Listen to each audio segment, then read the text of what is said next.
So today a whole group of people of the region from Gangavati, from Koppal, from Kishkinda itself have joined hands to basically plant trees for the Koti Bana, which is a thematic one where we are planting for monkeys specifically, and it's a place where they can come and feel like it's their land, and it is a place of Rishimukh where it was described that there were palash trees, so we have made the nursery for the next year for it also.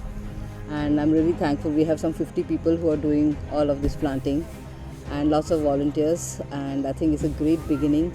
Now planting is easy, but we have to take care of it, and so we have to really kind of have something ticking for us to feel like coming back every weekend and doing something for this place.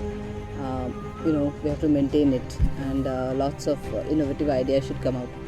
The banas here, these are the Koti banas, but there are also other madhubanas, plantations, or mixed fruit forests, or food forests, or multi-layered food forests.